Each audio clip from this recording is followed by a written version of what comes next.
Can a simple taco change someone's life or their day? Yes. Yes, they can. Trust me. Okay, keynote speaker and author Sam Demma is here to share the inspiring message behind his new book. It's called Being Someone's Taco, a story about how small acts of kindness can have a big impact. Good to see you, Sam. Devo, pleasure to be here. Man, we haven't seen you in a little bit, but you've been doing a lot. You just got a chance to speak with Ed Robertson from Bare Naked Ladies, too. You guys were chilling in the green room, and he was so inspired by this story as well when you were telling him about it. Tell us the real-life story behind what's going on here.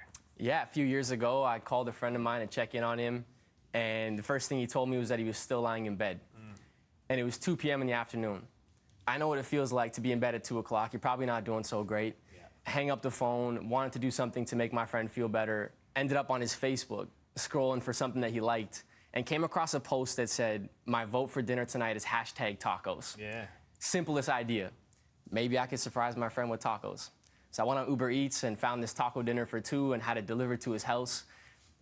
The moment the tacos were delivered, I get a FaceTime call from my friend Andrew, sitting on a bar stool in front of his kitchen countertop, bawling his eyes out. Right. I'm like, dude, calm down. It's a taco in a box, you know? It's okay, yeah. And he's like, no, it's all the things you didn't know. There's so much things going on in our life right now. This, for us, was a moment of hope. And the guy just never let it go. For the next year, he was spamming my phone with taco emojis.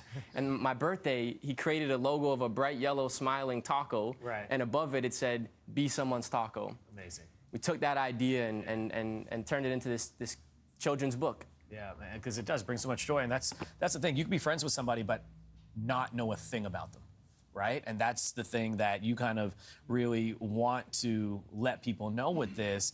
You've been all around the world talking to people, doing presentations, and seeing kids and getting to speak with them. Why is it so important to have those acts of kindness for these kids to really kind of learn them at a young age?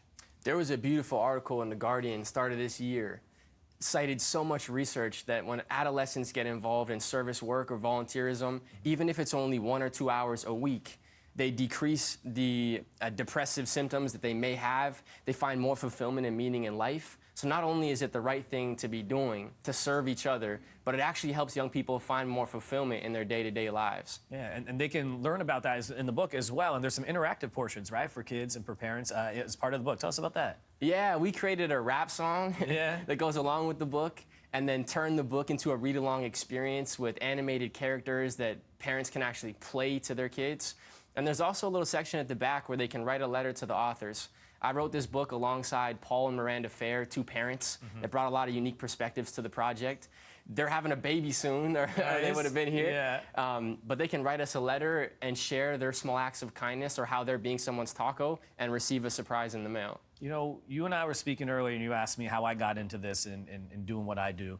What motivates you to do what you do each and every day? Because it's not just this. You're going to schools, you're going to different places, and you're doing presentations, you're speaking to people about being kind and being good out there. We need more of that. What motivates you each and every day to do that? The world needs more love, man. The world needs more love. There's so much division right now and not enough humanity.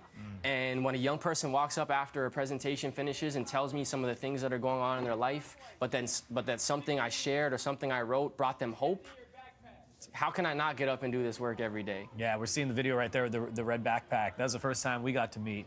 And ever since then, and we're looking at you in Kenya, I think this is the video here. You're going to Africa, you're going across North America and doing these talks and really changing lives with what you do, man. It is so inspiring, dude. Like, I'm very impressed by you, and you haven't stopped from when we met you from the very first time. This book, where can people get copies and check it out? BeSomeone'sTaco.com. We're also launching it tonight in Flato Markham Theater with a ticketed event. That's cool. We have a show, tacos, a copy of the book with every ticket. I'd love to see people out there. Look, when they told me it was Be Someone's Taco, I was like, oh, it's cool. Sam's coming in with tacos? But you didn't bring me any tacos today. What's a perfect taco? What do you put on it? A soft shell, Yeah. lettuce, beef, no cheese, I'm lactose, Yeah. and made with some Italian love. Okay, my guy, Sam Demma. You can check him out, Sam_Demma on social media. Congratulations on the book, man. Make sure you check it out, everybody, and keep doing what you're doing. We appreciate you. Thank you so much, man. All right, we're gonna send things over to Rick right now. He's got something else for you, right? Can I just say, Sam Demma, you're a good man, Charlie Brown. Yeah. We met years ago, and what, 6 or 7, Sam, and you're just going up like this, my man. Keep doing your good deeds in the world and in life.